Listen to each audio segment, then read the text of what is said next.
Hello दोस्तों, कैसे हैं आप सब। उम्मीद करते हैं बहुत ही मस्त और जबरदस्त होंगे, बिल्कुल मेरी तरह। तो आज हम क्या करने वाले हैं यहाँ पे, जैसे कि आप देख सकते हो। आज हम ह्यूमन एक मिनट, हाँ। आज हम ह्यूमन हेल्थ एंड डिजीज का लेक्चर नंबर 2 कंप्लीट करने वाले हैं, जहां पर हम एक्वायर्ड इम्यूनिटी और एंटीबॉडी के बारे में पढ़ेंगे। तो चलिए, आइए हम देर नहीं करते, जल्दी से इस लेक्चर को क्या करते हैं, स्टार्ट कर लेते हैं। ऑलरेडी मैं यहाँ पे क्या कर रहा हूँ, आपको केवल समझाऊंगा, बाकी मैं यहाँ पे लिख करके लाया हूँ, क्योंकि समय कम है। थोड़ा सा मेरे को अपने ऊपर टाइम देना पड़ रहा है, इसलिए मैं लेक्चर भी नहीं रोक रहा हूँ, बट आपको मैं वो कंटेंट आपको प्रोवाइड करूंगा। राइट, चलो नेक्स्ट आगे मुड़ जाते हैं। देखो, मैं आपको ये बताने वाला हूं कि एक्वायर्ड इम्यूनिटी क्या होती है। किसकी बात मैं कर रहा हूं, एक्वायर्ड इम्यूनिटी क्या होती है मेरे दोस्तों। तो मैं आपको बताऊं, तो यहां पे लिखा है डेवलप्स और acquired with age person it's attack by several different kinds of pathogen. यहां पे ये है कि जब बच्चे का जन्म हो जाता है, अब वो क्या हो, एडल्ट स्टेज की तरफ बढ़ता है, तो जैसे जैसे वो नेचर में ग्रो करता जाता है, बहुत सारे पैथोजन है हमारे इन्वायरमेंट पे। वो पैथोजन हम पे आक्रमण करती है, और उसकी वजह से जो इम्यूनिटी डेवलप होती है, बहुत सारे पैथोजन आक्रमण करेंगे और हमारी इम्यूनिटी डेवलप होती चली जाएगी। उसे एक्वायर्ड इम्यूनिटी बोलते हैं। वेरी स्पेसिफिक होता है, क्या होता है, very specific and different pathogen, very specific for different pathogen. अलग अलग पैथोजन के लिए स्पेसिफिक माना जाता है। अलग अलग पैथोजन के लिए स्पेसिफिक का मतलब क्या होता है कि कोई भी एंटीबॉडी है वो एक स्पेसिफिक पैथोजन के लिए ही वैलिड होती है। राइट, एंड यहाँ पे लिम्फोसाइट, बी लिम्फोसाइट, एंड आप यहाँ पे एंटीबॉडीज देखोगे, जिसका काम डिस्ट्रॉय करना पैथोजन का ही नहीं है, मतलब पैथोजन को डिस्ट्रॉय नहीं करती है, बल्कि हमको प्रोटेक्ट करती है, protect us from attack of same pathogen in future. बल्कि हमें प्रोटेक्ट करती है कि अभी कभी फ्यूचर में सेम पैथोजन हम पे आक्रमण करता है तो उससे हमें उससे बचाती है। Right, okay. अब यहां पे आपको दिख रहा है लिम्फॉइड ऑर्गन, ठीक है। एक्वायर्ड इम्यूनिटी में आप लिम्फॉइड ऑर्गन के बारे में जानोगे। चलो, लिम्फॉइड ऑर्गन। तो लिम्फॉइड ऑर्गन में हम बात करेंगे primary lymphoid organ and secondary lymphoid organ. किसकी बात करेंगे,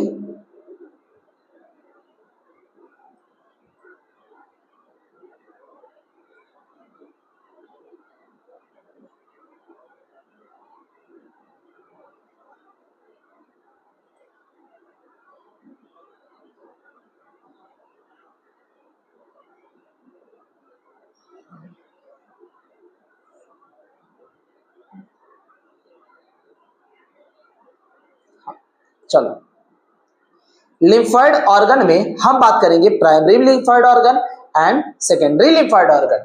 तो जो प्राइमरी लिम्फॉइड ऑर्गन होता है, वो अगर हम बात करें तो इसमें B lymphocyte and T lymphocyte का मैच्योरेशन होता है। Right, and B remains in bone marrow, B lymphocyte bone marrow में ही रह जाती है, जबकि टी लिम्फोसाइट माइग्रेट कर जाती है थाइमस में। कहां पे, थाइमस में। ओके, एज सेकेंडरी लिम्फोसाइट की बात करते हैं तो ये एक एक्चुअल साइट होता है जहां पे लिम्फोसाइट एंड पैथोजन के बीच में एनकाउंटर होता है, यानी घमासान युद्ध चलता है, लड़ाई चलती है। ओके, यहां पे लिम्फोसाइट का प्रोलिफरेशन होगा, जिससे लिम्फोसाइट का नंबर भी बढ़ेगा। ओके, नेक्स्ट एग्जांपल क्या होता है सेकेंडरी लिम्फोइड ऑर्गन का, lymph node, tonsil, spleen and malt. Spleen की बात करते हैं, आरबीसी का ग्रेवयार्ड यानी कब्रगाह होता है। माल्ट का पूरा नाम म्यूकोसा एसोसिएटेड लिम्फोइड टिश्यू होता है, जो कि 50% लिम्फोइड टिश्यू होता है हमारे बॉडी का।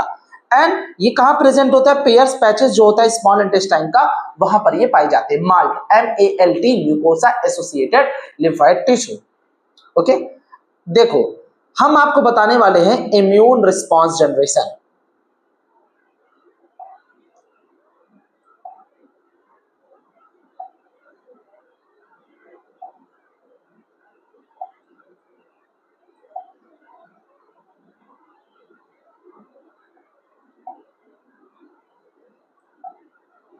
ठीक है, तो चलो चेंज ही कर लेता हूं, कौन सा ले लूं। अरे भाई,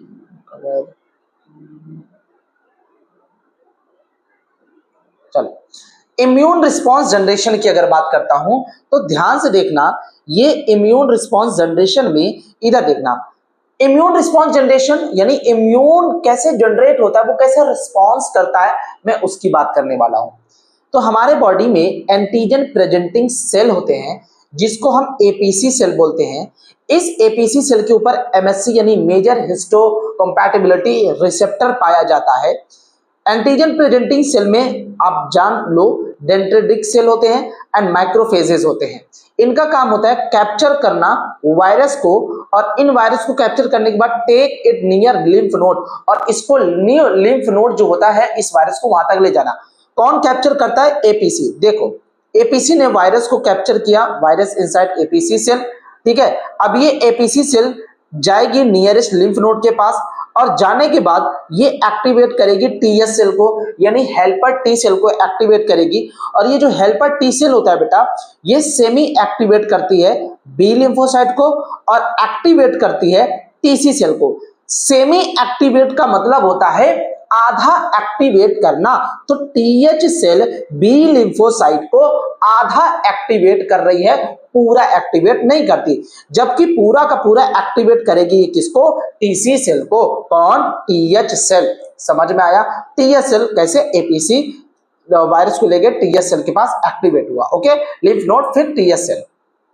देन अब देखो नेक्स्ट आ जाओ, यहां पे मैंने टीएच वर्ड का मतलब यूज किया है हेल्पर टी सेल, एंड जो टीसी होता है वो साइटोटॉक्सिक या किलर या टी सेल्स के नाम से जानते हैं। एग्जांपल के लिए अगर मैं बताऊं कि कैसे ये लिम्फ नोड के पास गया, देखो ये फीमेल की विजाइना है, फीमेल विजाइना में ये वायरस है, और वायरस जो है म्यूकस पे ट्रैप्ड है। क्या म्यूकस पे ट्रैप्ड है? एंटीबॉडी उसको पहचानी और एपीसी एक्टिवेट हुआ, वायरस को पकड़ा। ये देखो एपीसी ने वायरस को इंगल्फ किया, और ये क्या करेगी? ये ले जाएगी किधर? गोस नियरेस्ट लिम्फ नोड, ठीक है ना। तो कहां ले जाएगी? ये नियरेस्ट लिम्फ नोड के पास ले जाएगी एंड एक्टिवेट करेगी किसको? टीएच सेल को, हेल्पर टी सेल को। जहां पे हेल्पर टी सेल क्या करेगी? डिवाइड करेगी। क्या करेगी? अपने सेल को नंबर में क्या करेगी? डिवाइड करेगी। एंड जब डिवाइड होगा प्रोलिफरेट होगा, प्रोलिफरेट का मतलब डिवीजन है, तो सेल का नंबर भी बेटा इंक्रीज हो जाएगा। और जब टीएच सेल का नंबर इंक्रीज होगा तो इसमें आपको दो सेल देखने को मिलेगी, एक होती मेमोरी सेल्स, एक होती इफेक्टर टी सेल्स।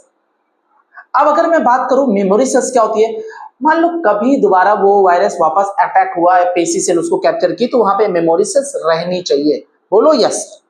बताओ इतनी बातें समझ में आ गई क्या? चलो अब देखो यहां पे ये जो मेमोरी टी सेल आपको दिख रहा है, ये तो मेमोरी के तौर पे यूज होगी, एंड बाकी के सेल आपके इफेक्टर टीएच सेल होते हैं। ये इफेक्टर टीएच सेल जो होते हैं ये एक्टिवेट्स करेगा टीसी सेल को।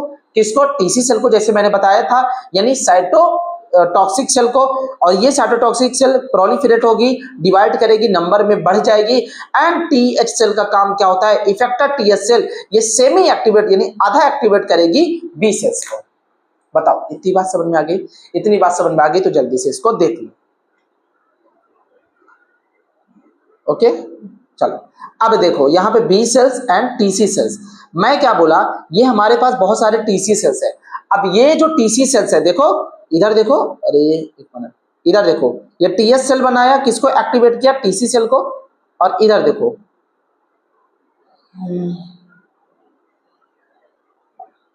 इधर देखो, ये क्या है हमारे पास? ये है टीसी सेल जो एक्टिवेट किया गया था टीएस सेल के द्वारा।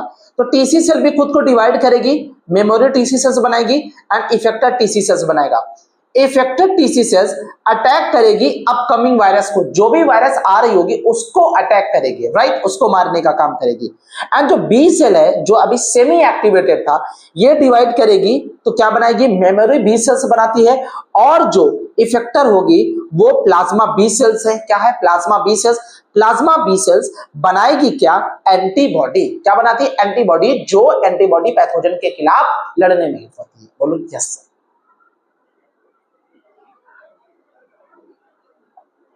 ओके देखो अब हमें इसको फुली एक्टिवेट करना, बी लिम्फोसाइट को पूरा का पूरा एक्टिवेट करना है। तो इधर देखो ये बी, ओहो ओहो ओहो, एक मिनट देखो, इधर देखो, ये बी सेल, ये बी सेल है। क्या है? बी सेल यानी बी लिम्फोसाइट, जो कि अभी सेमी एक्टिवेट थी। ये जो B cell, plasma B cell है बेटा, ये आईजीडी एंटीबॉडी पर जाकर के बाइंड होगा जिससे वायरस अटैच्ड है, राइट। तब जाकर के बी सेल फुली एक्टिवेट हो जाएगा और फिर ये डिवाइड करेगी, प्रोलिफरेट करेगी और नंबर अपना बढ़ा लेगी। तो बी सेल जब तक आईजीडी, बी सेल को कौन एक्टिवेट कर रहा है फुली एक्टिवेट? जब वो आईजीडी एंटीबॉडी के साथ बाइंड हो जाएगी जिसपे वायरस ऑलरेडी अटैच है आईजीडी एंटीबॉडी के साथ, राइट।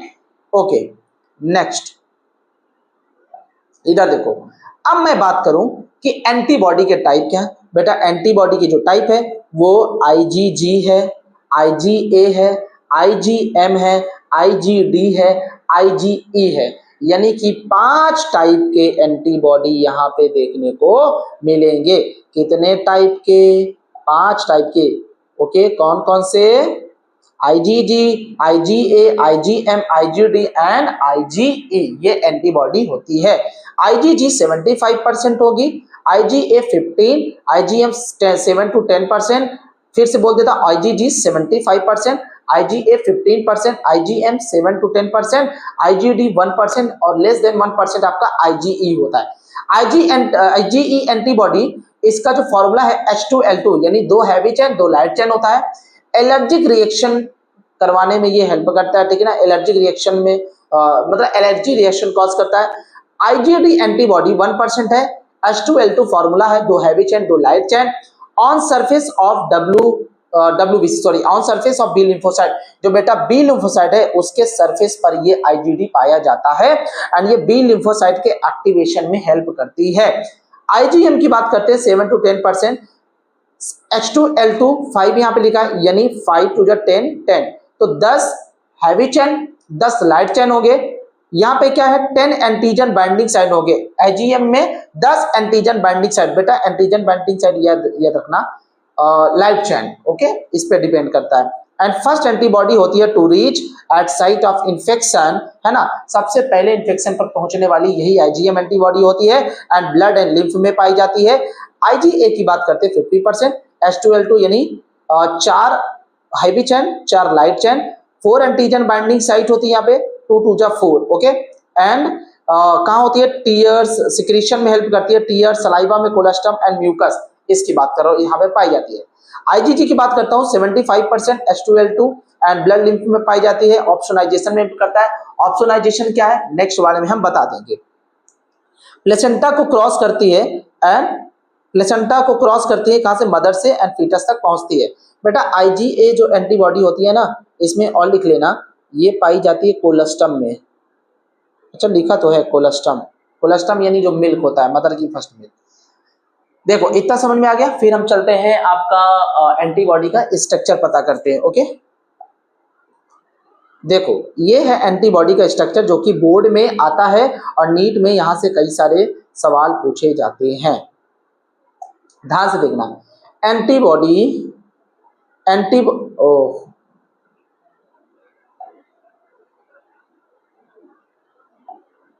ये देखो एंटीबॉडी स्ट्रक्चर की अगर मैं बात करूं तो देखो यहां पे आपको एक हैवी चेन दिख रहा है, इधर एक हैवी चेन, तो कितने हो गए? हैवी चेन 2 हैवी चेन हो गए, बोलो यस सर। एंड यहाँ पे एक ये आपको दिख रहा है, एक ये आपको दिख रहा है, 2 आपके क्या हो गए? 2 आपके हो गए लाइट चेन, एक ये और एक ये, तो 2 heavy chain and 2 light chain हो गई। अब यहाँ पे आप जगह देख रहे हो, ये इसे बोलेंगे पैराटोप, जहां पर पे एंटीजन बाइंड होता है। एंटीजन क्या होता है? बाइंड। तो यहाँ पे देखो इस पैराटोप यानी ये जो रीजन है इसको पैराटोप बोलेंगे। इस पैराटोप पे देखो ये एंटीजन आकर के बाइंड कर रहा है और इस पैराटोप पे एंटीजन का एपिटोप वाला हिस्सा लगता है। जैसे अगर मैं बोलूं ये देखो, ये क्या एंटीजन आकर के बाइंड हो रही, तो ये वाला पोर्शन जो है जहां पैराटोप पे बाइंड हो रही है एंटीजन का, वो होता है आपका एपिटोप, ओके। एंड आप देखो ये जो रीजन है, ठीक है ना, इसको हम क्या बोलते हैं बताओ, ध्यान से देखना। इस रीजन को देखो आप, इस रीजन को, ये जो आपको रीजन दिख रहा है, ये जो इतना रीजन दिख रहा है, इसको हम क्या बोलते हैं? इसको हम बोलते हैं वेरिएबल रीजन। क्या बोलते हैं? Variable region. एक मिनट,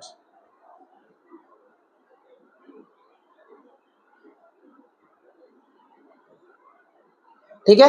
इसको हम क्या बोलते हैं? इसको हम बोलते हैं वेरिएबल रीजन।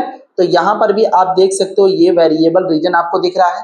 तो इतना हो गया आपका वेरिएबल रीजन, जबकि ये और ये इतना, ये इतना और ये इतना, ये कैसा है? ये है कांस्टेंट रीजन।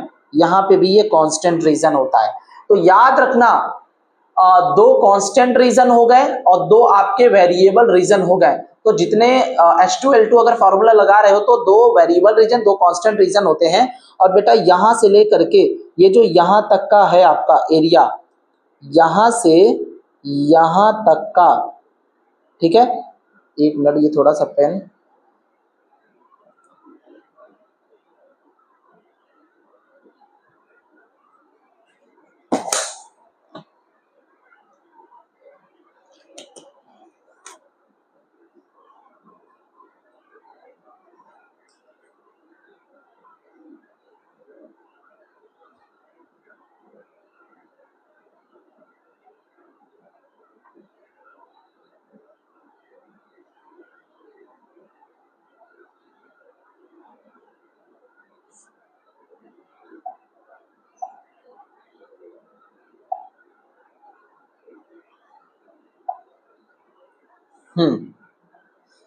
तो मैंने अभी क्या बोला, ये जो आपको इतना दिख रहा है इसको वेरिएबल रीजन बोलते हैं। यहां पर भी आप देखो वेरिएबल रीजन आपको दिख रहा है, दिख रहा है ना, ये वेरिएबल रीजन। अब ध्यान से देखना, इतना और ये इतना, इतना और ये इतना, ये कांस्टेंट रीजन है। क्या है? Constant region, right. आप देख सकते हो इस हैवी चेन के बीच में डाइसल्फाइड बॉन्ड लगे हैं, इसके बीच में भी आपके सल्फाइड बॉन्ड लगे हैं, ठीक है। यहां से यहां तक का जो रीजन है इसको एंटीजन बाइंडिंग फ्रैगमेंट बोलते हैं, जिसको FAB शॉर्ट में बोलते हैं, राइट। और यहां से यहां तक का जो रीजन है इसको हम क्रिस्टलाइन फ्रैगमेंट बोलते हैं। क्या बोलते हैं? FC fragment. तो ये आपका एंटीबॉडी का स्ट्रक्चर है, आपको बनाना पड़ेगा। यहाँ पे एक, दो हैवी चेन और ये एक और दो आपका light chain, heavy chain and light chain. ये देख, हैवी मतलब मॉलिक्यूलर वेट ज्यादा है इसका। एंड यहाँ पे अब लास्ट में आप देख लो इतना, ये ठीक है ना। देखो फॉर्मूला क्या होता है नॉर्मल एंटीबॉडी का? H2L2, यानी दो हैवी चेन दो लाइट चेन। हैवी चेन इसलिए मॉलिक्यूलर वेट हाई है, टू लाइट चेन इसलिए क्योंकि लो मॉलिक्यूलर वेट होता है। ये बेटा जटिल प्रोटीन होती है, यानी कॉम्प्लेक्स प्रोटीन होती है ना। ये टर्सरी क्वाटरनरी स्ट्रक्चर के फॉर्म में होती है। एंड चार पॉलीपेप्टाइड चेन होती है, जैसे आपकी मैंने दिखाया, चार पॉलीपेप्टाइड, हैवी लाइट को मिलाकर के चार पॉलीपेप्टाइड चेन होती है। Each light and heavy chain के पास कांस्टेंट एंड वेरिएबल रीजन होता है। वहां पर मैंने पैराटोप बताया था जहां पे एंटीजन आकर के बाइंड करती है। तो आई होप आपको ये इतना समझ में आ गया है। एंड मैं क्या करूंगा, आपको ये इतना आपको पेजेस भेज दूंगा। और बाकी ये देखो आप, ये NCERT वगैरह मैं लाया था, तो इसको मैं अभी नहीं रीड कराऊंगा। इतना खत्म करने के बाद कल मैं NCERT रीड करवा देता हूँ, ठीक है ना। ये देखो आप इधर देखो, इधर इधर देखो, यहाँ पे आप देख सकते हो antigen binding side, antigen binding side जिसको पैराटोप बोलते हैं, ठीक है ना। ये C पेप्टाइड है, क्या दिख रहा है आपको? C पेप्टाइड लाइट चेन है। ये भी देख लो, C peptide light chain, disulphide bond यहाँ पे लगे हुए हैं, लाइट चेन ये वाला, और ये पूरा हैवी चेन। क्या है? हैवी चेन लाइट चेन, ठीक है। तो आपको ये इतना देखने की जरूरत है। तो अब हम क्या करेंगे, इतना ही रखते हैं आज के लिए। तो मिलते हैं नेक्स्ट लेक्चर के साथ। तो आप लोग इसको क्या करना, नोट्स वगैरह अच्छे से बना लेना प्रॉपर। तो चलो भाई, बस बहुत ज्यादा हो गया क्योंकि ऑलरेडी 1 बज चुके हैं, 1:10 है। आधी रात को मैं क्या कर रहा हूँ, वीडियो बना रहा हूँ। ठीक है भाई, आज के लिए इतना ही रखा जाए, ठीक है, ओके।